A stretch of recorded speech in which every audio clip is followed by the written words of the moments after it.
British Advanced Pain Clinic, నొప్పి మాయం surgery దూరం. For appointments 9155515563.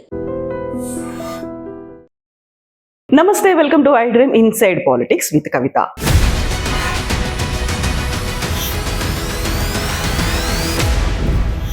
పార్లమెంట్ శీతాకాల సమావేశాలు ప్రారంభమయ్యాయి.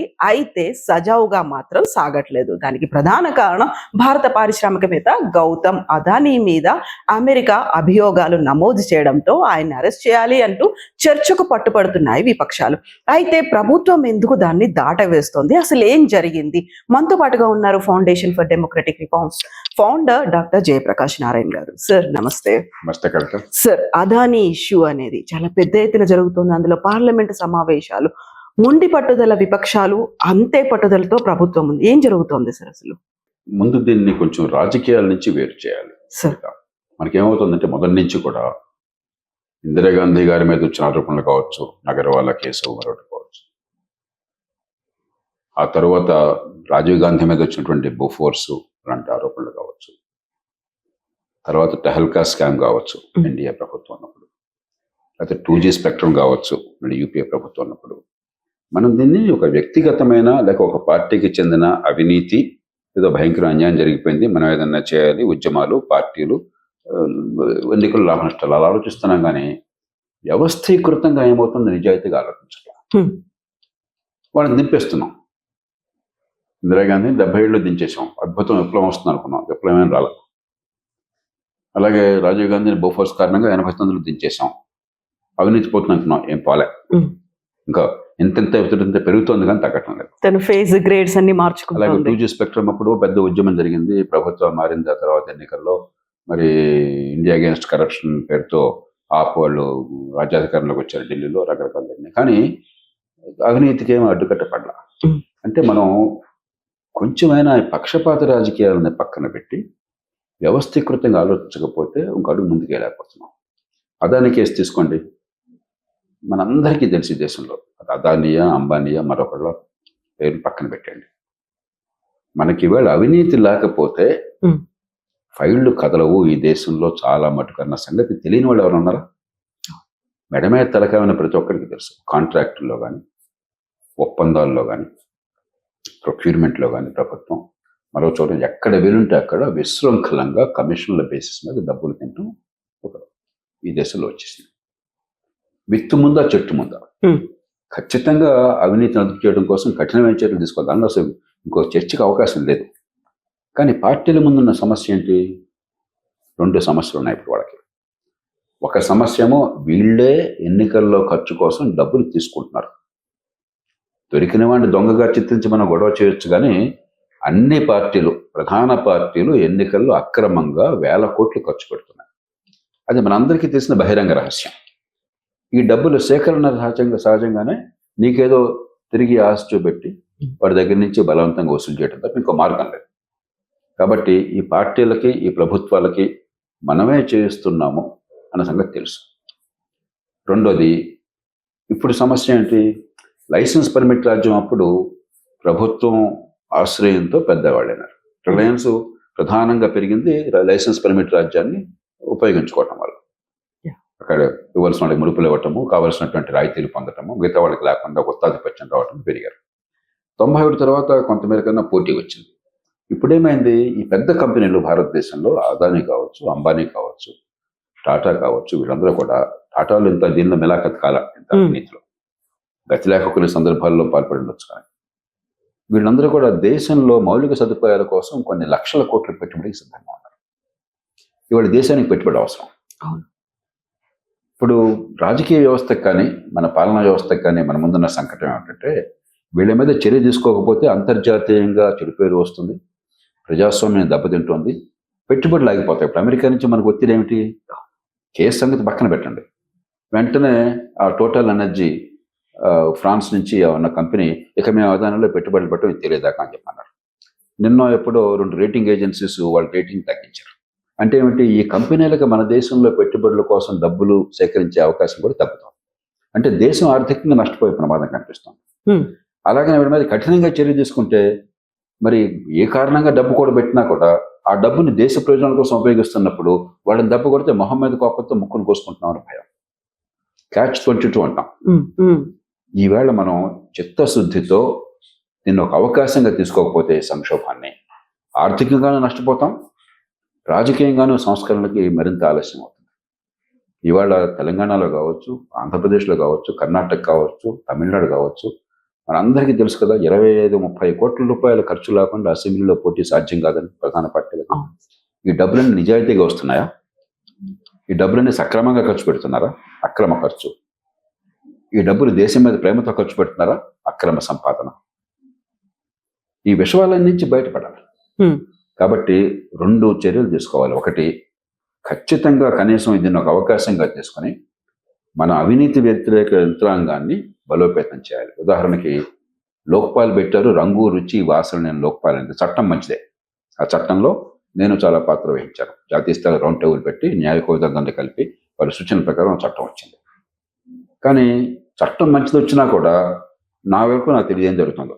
నిజంగా చెప్తున్నాను, లోక్పాల్కి అంత గొడవ చేశాం మనం, ఏం జరుగుతుందో తెలియదు. లోక్పాల్ ఎవరో కూడా నాకు తెలియదు. అంటే పెద్దగా తెలుసుకోవాల్సిన అవసరం లేని పరిస్థితి వచ్చింది. నామమాత్రంగా తయారైపోయింది. నాకు అర్థమైనంత వరకు. నాకు తెలియకుండా బాగా జరుగుతుంటే సంతోషం, కానీ నా వరకు తెలియదు అంతవరకు. వాళ్ళ వల్ల సమర్థంగా అవినీతి వ్యతిరేకంగా గట్టిగా చర్యలు జరుగుతున్నా నా విశ్వాసం నాకు కలగలేంతవరకు. అది నా అజ్ఞానం వల్ల కావచ్చు, వాస్తవం వల్ల కావచ్చు, అది వదిలేస్తాను నేను. దాన్ని బలోపేతం చేయాలి. 2, ఇది ప్రధానంగా రాష్ట్రాల సమస్య. ఇప్పుడు ఈ కేసులో కూడా 4 రాష్ట్రాల్లో డబ్బులు ఇచ్చారు ఒప్పందాల కోసం అని చెప్పని ఆరోపణలు వచ్చినాయి. కాబట్టి జాతీయ స్థాయి సమస్య కాదు, ప్రధానంగా అభివృద్ధి కానీ ప్రాజెక్టులు కానీ రాష్ట్రాల్లో అమలు ఎక్కువ అవుతాయి. మరి రాష్ట్రాల్లో ఏం చేయాలి? నేను ఆనాడే ప్రతిపాదన చేశాను. లోకాయుక్తాన్ని లోక్పాల్ చట్టం కింద తీసుకోండి. లోక్పాల్ నియామకం లాగా లోకాయుక్త నియామకం కూడా ముఖ్యమంత్రి, ప్రతిపక్ష నాయకుడు, ప్రధాన న్యాయమూర్తి కలిసి చేసే ఏర్పాటు చేయండి. అలాగే సిబిఐ లాగా ఏసీబీ కూడా నియామకం మళ్ళీ ఈ 3 కలిసి చేసే ఏర్పాటు చేయండి. వాళ్ళని విడదీయండి, మామూలు పరిపాలన నుంచి స్వతంత్ర ప్రతిపత్తి కల్పించండి, బలమైన అవినీతి యంత్రాంగం ఉందని చెప్పిన విశ్వాసాన్ని కలిగించాలని చెప్పి గట్టిగా పట్టుబట్టారు. ఇప్పుడు పార్లమెంట్ తీసుకోవాల్సిన చొరవ ఏంటంటే ప్రపంచానికి ఒక సంకేతం ఇవ్వాలి, దేశంలో ఒక అడుగు ముందు పడాలి. లోకాయుక్త కూడా ఈ లోక్పాల్ లాగా వచ్చేట్టుగా పార్లమెంట్ చట్టం చేసే అవకాశం ఉండదు. ఇది రాష్ట్రాలు చేయక్కర్లా. ఎందుకంటే అంతర్జాతీయ ఒప్పందం ప్రకారం మనం ఈ అవినీతి వ్యతిరేక చట్టాలు చేసాం. రాజ్యాంగంలో ఏం చెప్పారంటే, మీరు ఒక అంతర్జాతీయ ఒప్పందం ప్రకారం చట్టాలు చేసినట్టయితే అది రాష్ట్రాల అంశమైనప్పటికీ కూడా పార్లమెంట్కి అధికారం వస్తుంది, ఆ చట్టం చేసే అధికారం. ఆరోపంగానే మనం రైట్ టు ఇన్ఫర్మేషన్ యాక్ట్ తీసుకొచ్చాం, పాలనా సమాచార హక్కు. ఆరోపణలో మనీ లాండరింగ్ యాక్ట్ లాంటి కొన్ని చట్టాలు తీసుకొచ్చాం. కాబట్టి పార్లమెంటుకి సర్వాధికారాలు ఉన్న ఈ అంశాల్లో మామూలుగా రాష్ట్ర అంశాల మీద రాష్ట్రమే చట్టం చేయాలి. కానీ అంతర్జాతీయ ఒప్పందం ప్రకారం అయినట్టయితే పార్లమెంట్లో ఆ చట్టం చేయవచ్చు. అది చేయండి. చేసి బలమైన యంత్రాంగాన్ని లోక్పాల్ లోకాయుక్తల్ని బలోపేతం చేయండి. వాళ్ళు పూర్తిగా ఈ కేసులు అప్పచెప్పండి, కఠినంగా శిక్షించే ఏర్పాటు చేయండి. 2, అంతకంటే ముఖ్యమైనది, ఈ డబ్బుల వసూలుతో రాజకీయం జరిపే పద్ధతి ఉంది. అక్రమ వసూళ్లతో, ఈ కమిషన్లతో డబ్బులు మింగే ఏర్పాటు ఉన్నది, వ్యవస్థీకృతమైన అవినీతి ఉన్నది. అది ఎందుకు ఉన్నదని ఒక చర్చ పెట్టండి నిజాయితీగా.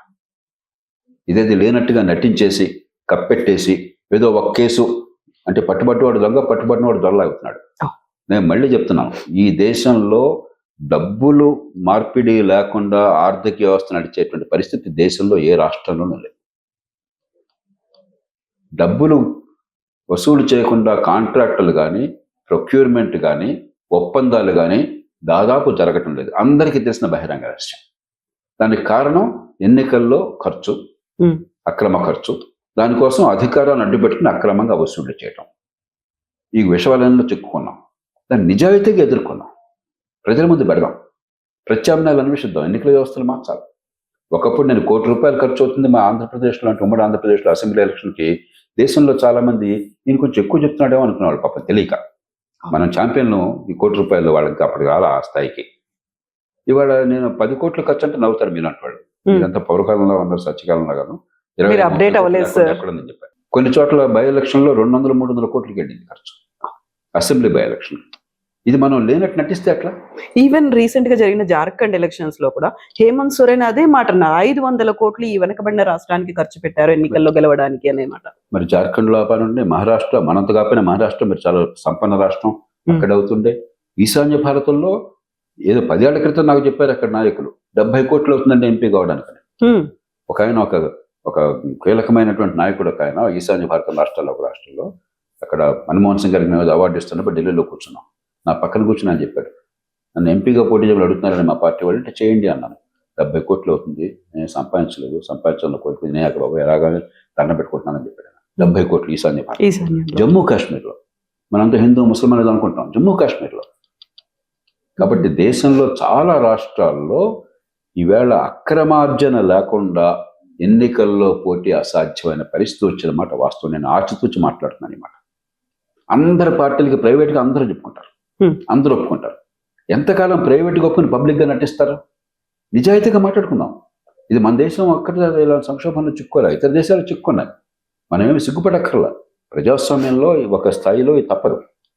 అమెరికాలో టామనీ హాల్ పాలిటిక్స్ అనేవాళ్ళు, లేకపోతే మెషిన్ పాలిటిక్స్ అనేవాళ్ళు, క్లయింటలిజం అనేవాళ్ళు, అవినీతించే వాళ్ళు వ్యవస్థీకృత మార్పులలో బయటపడ్డారు. బ్రిటన్లో 19వ శతాబ్దంలో ఎంపీ పదవులు వేలం వేసేవాళ్ళు, వేలంపాట్లు ఎక్కువ వచ్చినా డబ్బులు పనిచేసి వాడికి ఎంపీ అయ్యేవాడు. కానీ దాని నుంచి బయటపడ్డారు, దాన్ని గుర్తించి. మనం అది చేయకుండా ధర్మపన్నాలు మాట్లాడి ఇదేదో రాజకీయ సమస్యగా మార్చి, మీరు అధికారులు అంటే మిమ్మల్ని ఇబ్బంది పెట్టడం, వాడి అధికారులు అంటే వాడిని ఇబ్బంది పెట్టడం, అంతతో సమస్య అయినట్టుగా. చివరికి ఎన్నికల సంఘం లాంటి సంస్థలు కూడా వాళ్ళేం దీన్ని చేయలేరు. కానీ చర్చ కూడా రేకెత్తించట్ల. కొన్నేళ్ల క్రితం మీకు గుర్తుందో లేదో, గోపీనాథ్ ముండే గారు గతంలో మహారాష్ట్ర ముఖ్యమంత్రిగా చేశాడు, తర్వాత వాజ్పేయి ప్రభుత్వంలో మంత్రిగా చేశాడు. ఆయన ఏదో పాప నిజాయితీగా మాట్లాడుతూ బాంబేలో ఒక సమావేశంలో, ఎన్నికల్లో ఖర్చు విపరీతంగా పెరిగిపోతుందయ్యా, అన్యాయం అయిపోతుంది, ఏం చేయాలో తెలియట్లేదు, 8 కోట్లు ఖర్చు అయింది నాకు అని చెప్పాడు ఆయన లోక్సభకి. 8 కోట్లు అంటే ధర్మకాలం. మన తెలంగాణ, ఆంధ్రప్రదేశ్లో అవమానం ఫీల్ అవుతారు. 8 కోట్లు అంటే మనకి ఎంపీగా చెప్పాను, 8 కోట్లు అని చెప్పాడు. ఎన్నికల సంఘానికి విద్యుత్ ఉన్నట్టయితే దాన్ని ఒక అవకాశంగా తీసుకుని, ఇలా జరుగుతోంది, ఏం చేయాలి, మా వరకు మేము పనిచేస్తాం, పోలింగ్ బూతులు సరిగ్గా చూసుకుంటాము, లేకపోతే కౌంటింగ్ బాగా చేస్తాము, కానీ వెనకాల డబ్బులు పిల్లలు తతంగం ఎట్లా ఉంటే దీనికి ఏదో ఒకటి చేయాలని చెప్పి చర్చ రేకెత్తించాలి కదా, చేయాలి. ఎన్నికల సంఘం వారు ఒక నోటీస్ ఇచ్చారు, 8 కోట్లు ఖర్చు అయిందన్నావు, నీ మీద చర్యలు తీసుకోకూడదు చెప్పని చెప్పి. ఇంతకంటే సిగ్గుపడాల్సిన విషయం ఏమైనా ఉందా? ఆత్మవంచన ఇంకేమైనా ఉందా? హిపోక్రసీ అంటే. నేను చీఫ్ ఎలక్షన్ కమిషన్ ఫోన్ చేసి బాగా తిట్టాను, బుద్ధుందా ఏమన్నా? అందరికీ తెలుసు ఎంతంత ఖర్చు అవుతుందో. ఆయన నిజాయితీగా చెప్పినప్పుడు ఉపయోగించదాన్ని ఒక చర్చకు దారి తీయాలా, లేకపోతే నోటీస్ ఇచ్చి లేదని పొరపాటు మాట్లాడాను, లేదని అయిపోయింది నటించాలా? మనం ఈ నటన నుంచి బయటపడదాం. నిజాయితీగా ఈ దేశంలో వివిధ కారణాల వల్ల ఎన్నికల్లో ఓట్ల కొనుగోలు ఖర్చు అవుతున్నది. అక్రమ ఖర్చు లేకుండా మనకి ఎన్నికల్లో గెలుపు అసాధ్యమే పరిస్థితి చాలా ప్రాంతాల్లో వచ్చింది. అక్రమ ఖర్చు అంత పెట్టాక అక్రమార్జన అనివార్యం అవుతున్నది. దీని నుంచి బయటపడకపోతే ఎట్లాగా? ఇది కొనసాగినంతకాలం నిజాయితీపై రాజకీయం నుంచి పారిపోయే పరిస్థితి వస్తున్నది. దాన్ని ఎదుర్కోవాలి. ఓ పక్కన ఈ కేసును ఎదుర్కొంటూనే నిజాయితీగా సమస్యను ఎదుర్కొన్నట్టయితే ఒక ముందడుగు పడుతుంది. అలా కాకుండా నటిస్తే ఒక 6 నెలలు రాజకీయం నడుస్తుంది, ఎవడో గెలుస్తాడు, ఎవడో వాడతాడు, దేశం మాత్రం ఓడిపోతూనే ఉంటుంది. సార్, ఇప్పుడు కీలకమైనటువంటి 16 బిల్లుల్ని ఆమోదించుకోవడానికి శీతాకాల సమావేశాలు అనుకున్నప్పుడు అదానీ ఇష్యూ మీద ఇంత పెద్ద చర్చ అనేది చేపడుతుందంటారా ప్రభుత్వం? ఇదే దురదృష్టం. సంఖ్యాబలంతో నోరు మోయించే పరిస్థితి కూడా ఒకసారి ఎందుకు కాదు. ప్రధానమంత్రి మోదీ వ్యక్తిగతంగా అవినీతి పడడం దేశంలో ఎవరు అనుకోరు. ఆయన ప్రత్యర్థులు కూడా ఆ మాట అనలేరు. కాబట్టి వ్యవస్థలో ఉన్న దౌర్బల్యాలు నిజాయితీగా మనం అర్థం చేసుకుందాం. నేను కోరేది వాజ్పేయి గారు రోజు చెప్పేవాడు, ఏమైనా మనందరం అబద్ధంతో రాజకీయ జీవితం ప్రారంభిస్తున్నాము, ఎన్నికల పరిమితి లోపల ఖర్చు పెట్టాము, అంతకంటే ఎక్కువ పెట్టని చెప్పి ఒకసారి పెట్టిస్తున్నాము, అంత అబద్ధమే కదా అని రోజు అనేవాడు. ఆయన ప్రతిష్ట తగ్గల దానివల్ల. మోదీ గారికి ఇటీవల కాలంలో ఏ ప్రధానమంత్రికి అంత జనాకర్షణ ఉంది, బలము ఉంది. ఒక్కరోజు ఆయన చేయలేడు, ఇది సొంత వ్యవహారం కాదు. కానీ రాజకీయంగా ఏకాభిప్రాయం సాధించడానికి వాస్తవాలు ప్రజల ముందు పెట్టి, మనకి ఇష్టం ఉన్నా లేకపోయినా డబ్బులు ఖర్చు ఇంత విపరీతంగా లేకపోతే, ఎన్నికల్లో నీకు అవకాశం లేకపోతే దీన్ని మార్చకపోతే అట్లా అన్న చర్చను తీసుకురావడం ఆయన బాధ్యత. ఇది వ్యక్తిగతంగా డిఫెన్సివ్గా ఫీల్ అయిపోయి ఏదైనా నాకు నామోష్ అనుకోకూడదు. మరి ఆ రకంగా ఆలోచన చేస్తారని ఆశిద్దాం.